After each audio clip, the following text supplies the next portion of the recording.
मेरी रोमांटिक बातें सुनकर वह मुझसे लिपट गई और मेरे होठों पर चुम्बन की बौछार करने लगी। इतना जोरदार प्रहार को आखिर मैं कब तक बर्दाश्त कर पाता।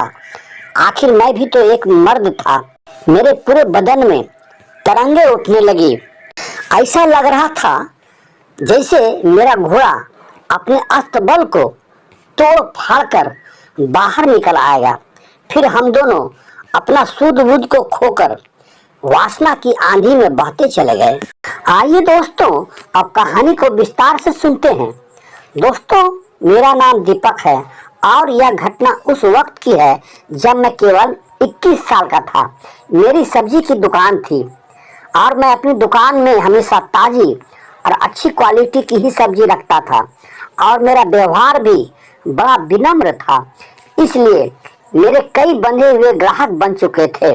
दोस्तों, जैसा कि मैं आपको पिछले एपिसोड में बता चुका हूँ कि हम लोगों का 5 दोस्तों का एक ग्रुप था और हम लोग पांचों बड़ा अय्याश और रंगीला किस्म के इंसान थे।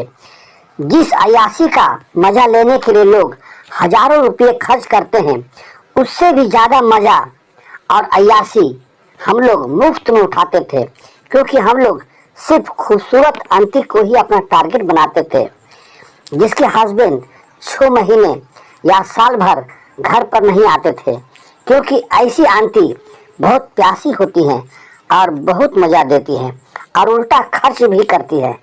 5 दोस्तों में मैं ही सबका लीडर था। हम लोग कितना बड़ा अय्याश थे, जब मैं इसका खुलासा करूंगा तो आप भी जानकर हैरान रह जाएंगे। मैं तो एक प्रण भी ले चुका था कि जब तक मैं अपने नागराज को 108 कुएं का पानी नहीं पिला दूंगा, तब तक मैं शादी ही नहीं करूंगा। एक अच्छे अकाउंटेंट की तरह मैं एक एक कुएं का हिसाब किताब भी खाता में लिख कर रखता था।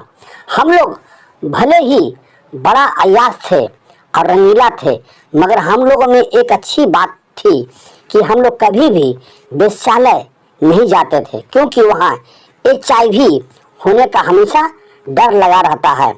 आखिरकार 30 वर्ष की उम्र में ही सही मैंने अपना प्रण पूरा कर लिया था और कामाख्या मंदिर में जाकर माँ के चरणों में 108 फूलों का माला भी अर्पण किया था और तभी मैंने शादी भी की थी।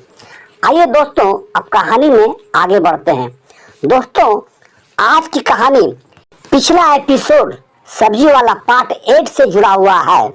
अगर आप सब्जी वाला पार्ट 8 की कहानी सुन चुके हैं तो आपको याद होगा कि कैसे मैं सीमा आंटी को पटाने के लिए उनकी लड़की दीपिका की शादी में खूब मेहनत की थी। आखिरकार सीमा आंटी मेरी इतनी दीवानी हो चुकी थी कि एक रात डिनर पार्टी में निमंत्रण देकर सारी रात मुझसे अपना खेत जोतवाया था। आज की कहानी उसी सीमा आंटी की लड़की दीपिका से जुड़ी हुई है। दोस्तों, जैसा कि आप जानते हैं कि हमारा टारगेट हमेशा आंटी ही रहती थी, मगर इस बार मेरा टारगेट सीमा आंटी की लड़की दीपिका थी। दीपिका मेरी ही उम्र की थी, मगर वह बेहद खूबसूरत थी। वह बिल्कुल कश्मीर की कली थी। जिस दिन मैं दीपिका को दुल्हन के लिबास में देखा था, उसी दिन से मैं उसका दीवाना बन चुका था। मगर दीपिका का ससुराल 100 किलोमीटर दूर था।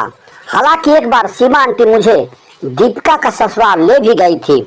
सीमा आंटी जहां भी मुझे अपने साथ ले जाती थी तो अपने भतीजे के रूप में मेरा परिचय देती थी।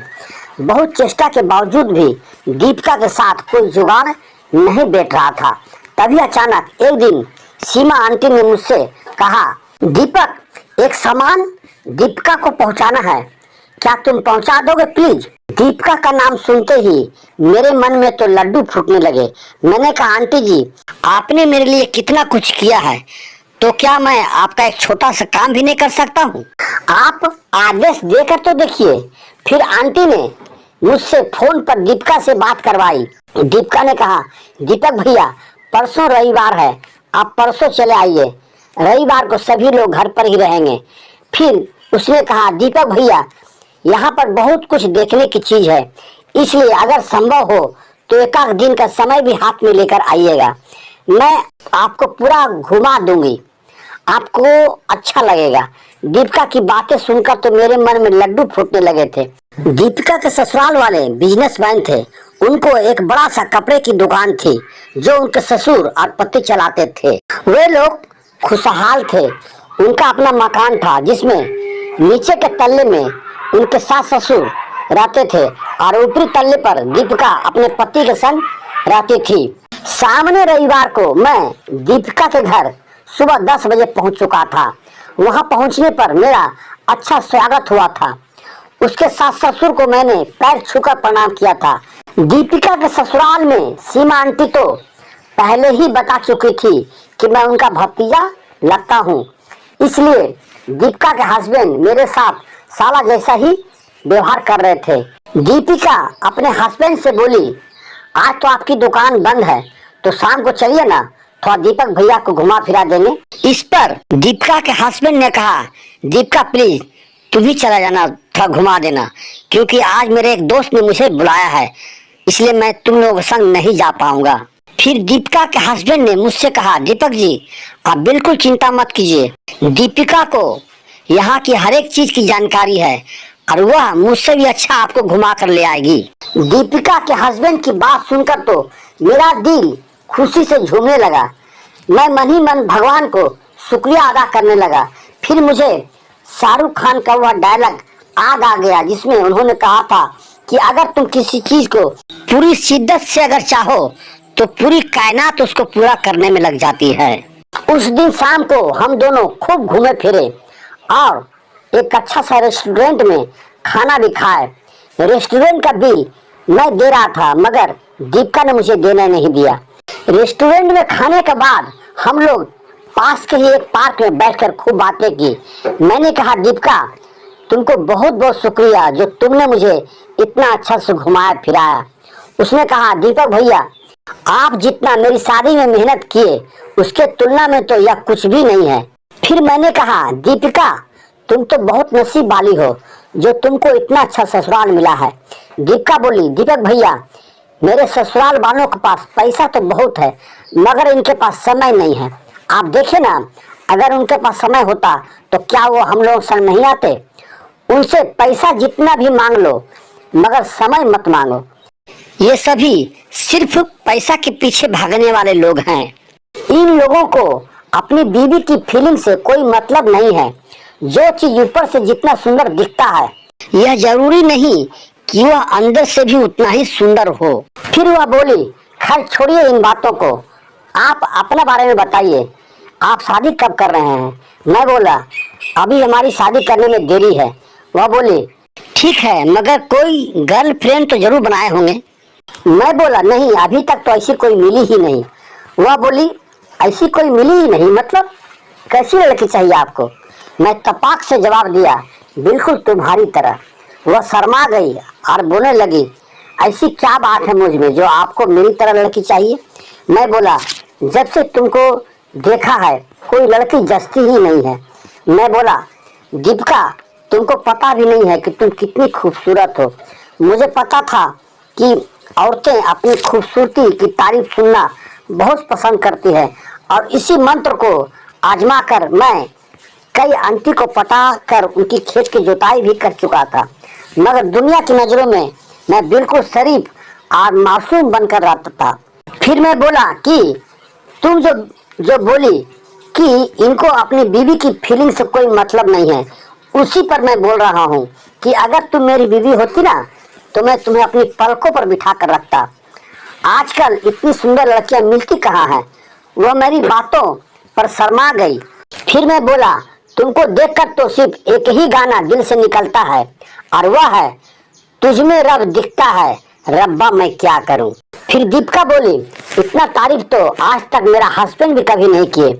आपकी रोमांटिक बातें सुनकर तो लगता है कि आपको पकड़ के चूम लूं, मगर यह सार्वजनिक जगह है इसलिए हम यहाँ ऐसा नहीं कर सकते हैं, इसलिए घर चलिए तब मैं आपको बताती हूँ। 9 बजे तक हम लोग वापस घर आ चुके थे।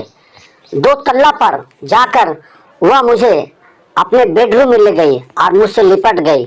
मैं बोला, दीपिका क्या कर रही हो, तुम्हारे हस्बैंड देख लेंगे तो क्या सोचेंगे। वह बोली, वह 11:30 से पहले तो आने वाला नहीं है। फिर वह छत के गेट की किल्ली लगाने चली गई। छत की गेट का किल्ली लगाकर मुझे चूमने लगी। मेरी रोमांटिक बातों का दीपिका पर ऐसा असर हुआ, वह मुझसे लिपट गई और मेरे होठों पर चुम्बन की बौछार करने लगी। इतना जोरदार प्रहार को आखिर में कब तक बर्दाश्त करता। आखिर मैं भी तो एक मर्द था। मेरे पूरे बदन में तरंगे दौड़ने लगी। लग रहा था जैसे मेरा घोड़ा अपने अस्तबल को तोड़ फाड़ कर बाहर निकल आएगा। फिर हम लोग प्यार की डुबकियां लगाने लगे।